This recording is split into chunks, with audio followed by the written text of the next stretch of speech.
Our goal is to model real-world systems. Homework problems are nice, but solving real-world applications gives us a chance to put our statics knowledge to actual use. So what does it mean to model something? Well, it means to focus only on the relevant details to answer a question. We're going to consider all of the physical phenomena that are occurring and then only focus on the relevant details to answer the question we're after. So when we build models, we follow 3 steps. First, we want to ask a specific question. When we talk about asking a specific question here, what we mean is a piece of information that can be answered with a number. So, how much weight can this pedestrian bridge carry? Or what's the load in this beam? Or how much does each bar of this truss need to support? Things that can be answered with numbers. Step 2 is to decide how accurately we need the answer. For example, if that's a pedestrian bridge at a playground, we might have a very different accuracy requirement than if it were, say, a bridge going over a highway. If we're looking at the load in a beam, it would depend a lot on whether we were building a treehouse or, say, part of an airplane wing, where our need to be accurate so that we can reduce weight is dramatically increased. So after we set a clear goal, now we start asking what relevant physical phenomena are there? As you know, lots of things are going on in the real world. Things like gravity and friction, buoyancy, wind. A couple that we want to look at might be weight. For example, what if we had a piece of metal that looked something like this, and we wanted to, say, support it?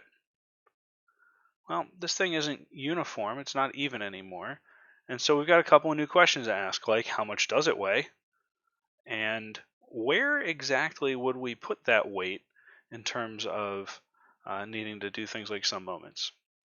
Another thing that we see quite often are rigid bodies. Another thing that we see quite often are distributed loads, such as a stack of bricks. So maybe we've got some beam that's got bricks piled up on it, and now we don't have a single point force anymore, but a bunch of things. Or lastly, maybe we're interested in some sort of a crowded overpass bridge that's got lots of cars sitting on it. Some awesome car drawings today. Again, times where the forces are distributed throughout the system. But once we've decided on these physical phenomena and which ones we're going to include in our model, the next step is to build the model doing the same steps we've always done. Right? We're going to draw a free body diagram, do some force balances, look into the geometry, and lastly, perform the algebra needed to actually come up with our answer.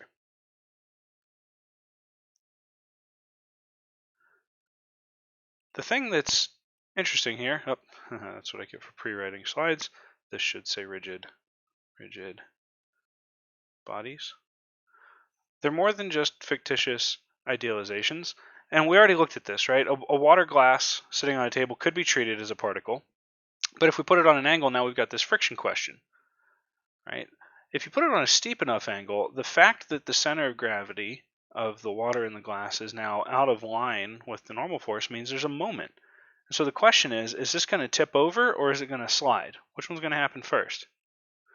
Right? A similar problem to this might be if there was a large block that was kind of tall and skinny like so, and it's got its weight. If a person came to push on it here, the friction force that opposes that motion is here, and the question is this thing going to slide along or is it going to tip over?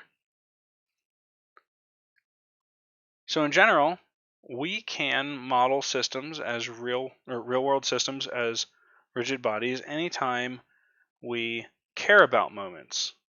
Any time we care about moments.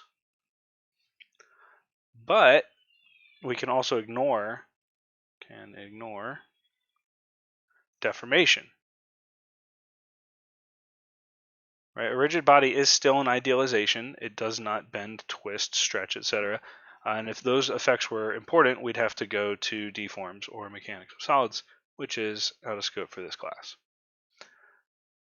So 3 common effects that we want to start looking at that show up on rigid bodies in the real world quite frequently are distributed loads,